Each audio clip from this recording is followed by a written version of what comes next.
pour que ce soit bien fait. Ok, alors bonsoir tout le monde pour cette paracha de Vaïkra d'après l'enseignement du Rav Tziyuda. Donc on continue maintenant par le Sefer Shmot qu'on avait lu jusqu'à présent, mais maintenant on est au Sefer Vaïkra. Sefer Vaïkra qui est la suite. D'ailleurs, ça pose la question pourquoi le Mishkan a été mis dans le Sefer Shmot et le travail au Mishkan, la Avoda, était au Sefer Vaïkra. Je ne vais pas rentrer dans ces détails maintenant. Juste rappeler que dans le Bet HaMikdash, dans le Mishkan, il y a le Kodesh HaKodashim. Dans le Kodesh HaKodashim, il y a le Aaron Abrit, l'Arche d'Alliance avec les tables de la loi. Et à côté, il y a un Sefer Torah. Donc la Torah, elle est au centre du Bet HaMikdash. Et à partir de ce centre qui est la Torah, alors on peut faire la Avoda, on peut nous servir Dieu.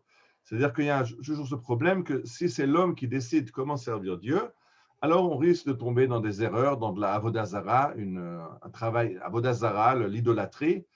En hébreu, avodazara ne veut pas dire idolâtrie, ça veut dire un travail autre, un travail étranger, un travail que Dieu n'a pas demandé. Et si on se rappelle la paracha de Vayakel Pekoudé qu'on a lu la semaine dernière, le leitmotiv qui revient tout le temps, c'est qu'Asher Tziva Adonai et Moshe, qu'on a tout fait comme Dieu l'avait ordonné à Moïse. C'était ça le leitmotiv, c'est ça l'important, d'expliquer que le Mishkan doit être fait exactement comme Dieu le demande. Si on fait quelque chose que nous on fait de notre propre chef, comme nous on le comprend, alors c'est Avodazara. Pourquoi un temple c'est Avodazara et le temple de Jérusalem n'est pas Avodazara? Parce que c'est Dieu qui a dit tu fais comme ça, tu fais comme ça, tu fais de temps et temps long, temps et temps large. Tout a été donné par Dieu et donc c'est un travail qui est permis. Une fois qu'on a la Torah, une fois qu'on a cette Torah qui est révélée, c'est-à-dire que la Torah, c'est de Dieu qui fait descendre la Torah vers les hommes, alors nous, on peut faire la Avoda, qui est le fait de remonter vers Dieu. Et quand on commence la Avoda dans le Sefer Vayikra, alors c'est très intéressant parce qu'on nous parle essentiellement de sacrifice. Alors déjà, on a un problème avec le français. Sacrifice en français, ça vient du mot sacrifier, c'est-à-dire rendre quelque chose sacré. On prend quelque chose, un animal qui n'est rien, et on l'offre à une divinité, à Vodazara ou à Dieu, donc on le rend sacré, on le sacrifie. Ce n'est pas du tout de ça que parle la Torah, puisque la Torah ne nous parle pas de sacrifice, de hakdasha, elle nous parle de korbanot. Korban, la racine, c'est le hit karev, s'approcher. C'est-à-dire Dieu, l'homme veut s'approcher de Dieu, et il y a un rituel comment l'homme, ici-bas, se rapproche de Dieu par le moyen d'un korban, c'est-à-dire on peut offrir une bête. On peut offrir, on le voit dans la Torah de cette semaine, dans la parasha d'Ikra, un taureau.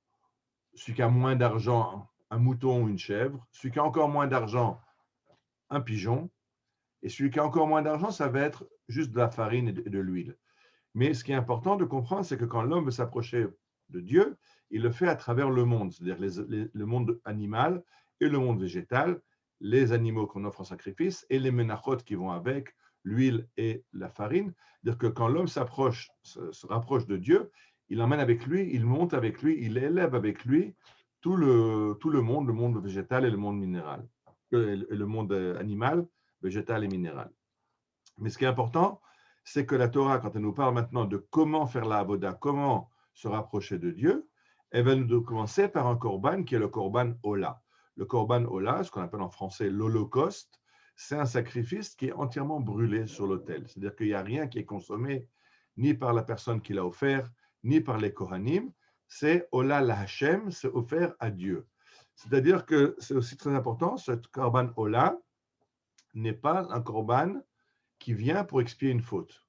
La Torah nous parlera plus tard, dans la suite de la parasha de Vaïkra, la Torah nous parlera de Khatat, de Hacham, qui sont les korbanot qui viennent pour réparer une faute. Mais avant cela, l'homme peut vouloir se rapprocher de Dieu sans avoir fait de faute auparavant.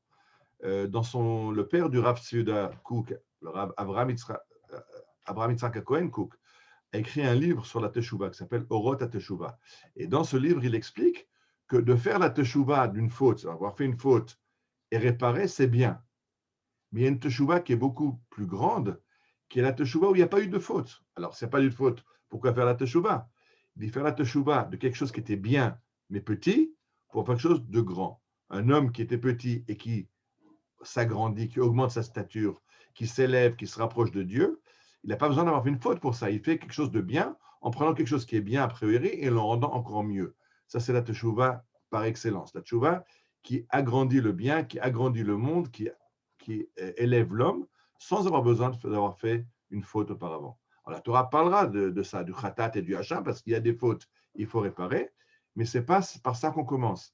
C'est très important parce que pour la théologie chrétienne, par exemple, la Torah s'oppose à ce genre de théologie qui dit que l'homme est créé dans la faute et qu'il faut réparer. L'homme ne peut même pas réparer, c'est par la grâce qu'il va réparer. La Torah dit non, non, non, non. S'il y a une faute, on peut réparer, mais la faute n'est pas inhérente. On commence par un korban ola qui permet de s'approcher de Dieu sans qu'il y ait aucune faute au départ. Alors, on commence par ce korban ola et on continue après par le korban mincha. Alors, dans le korban ola, j'ai dit tout est offert à Dieu, tout est brûlé sur l'autel.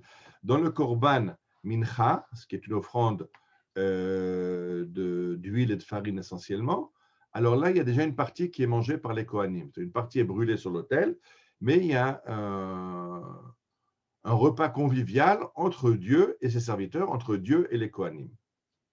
De là, la Torah passe au troisième type de korban, qui n'est pas encore un korban de faute. Je rappelle, après on parlera de khatat et hacham des fautes. On a d'abord, sans avoir fait de faute, on a la ola, qui est la volonté de l'homme d'offrir quelque chose à Dieu entièrement, ou la mincha. Et après, le troisième type de korban dont parle la Torah, ce sont les shlamim. Shlamim qui veut dire la paix. Les corbanotes de paix, parce qu'on est en paix, parce qu'on a la bracha, parce qu'on se sent bien et qu'on veut remercier Dieu. Ce sont en fait des corbanotes de remerciement, les shlamim. Et dans ces shlamim, alors là, c'est encore plus convivial, puisque une partie est brûlée sur l'autel, une partie est mangée par les Kohanim, et une partie est mangée par la personne qui l'a offert, et par sa famille et par des invités. Donc il y a tout le monde qui est associé dans ce festin, Dieu, les Kohanim et l'homme, et c'est vraiment l'Aïd Kavut. L'homme s'approche et on fait un repas où tout le monde participe. Une fois qu'on a compris ces bases-là, la Torah peut continuer, nous parler de Chataot, Hashamot, si on fait des fautes, les fautes d'un individu, les fautes de la communauté, les fautes du chef, parce que aussi c'est de nouveau quelque chose qui est absolument incroyable. La Torah nous parle de Nasi, Asher Nasi Echeta, qu'est-ce qui se passe si le roi fait une faute? Imaginez qu'en Égypte, on vient de sortir d'Égypte, Parashat Vayikra, c'est quelques mois après sortie d'Égypte, qu'un prêtre de Noamon soit allé chez le pharaon lui dire mon pharaon, tu as fait une erreur, viens, offre un sacrifice, demande réparation de ta faute. Je ne sais pas si le Kohen, si le prêtre de Noamon aura un sacrifice à apporter. Je pense que c'est sa tête qui sera tranchée. On ne dit pas un roi qui l'a fauté. Un roi ne demande pas pardon. Et c'est la spécificité des rois d'Israël. On verra le roi David, dont la Gemara nous dira Ekim Ulav Shel Tshuva, c'est lui qui nous a enseigné comment faire Teshuvah.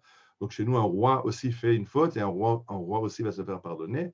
Tout ça, c'est la paracha de Vaïkra, mais je rappelle, en résumé, la Torah de Vaïkra, la Torah des Kohanim, va nous parler du service au Beth Amikdash, qui est un service que Dieu demande et pas nous qui l'inventons. Et la Torah nous en donne les modalités quand le korban qui sert à se rapprocher de Dieu a pour fonction de se rapprocher, pas d'expier une faute. Aussi, après, s'il y a une faute, il faut expier, mais au départ, la Ola, la Mincha et les Shlamim sont des corbanotes pour venir se rapprocher de Dieu sans avoir besoin d'avoir fait une faute au préalable. Voilà, je vous souhaite un Shabbat Shalom.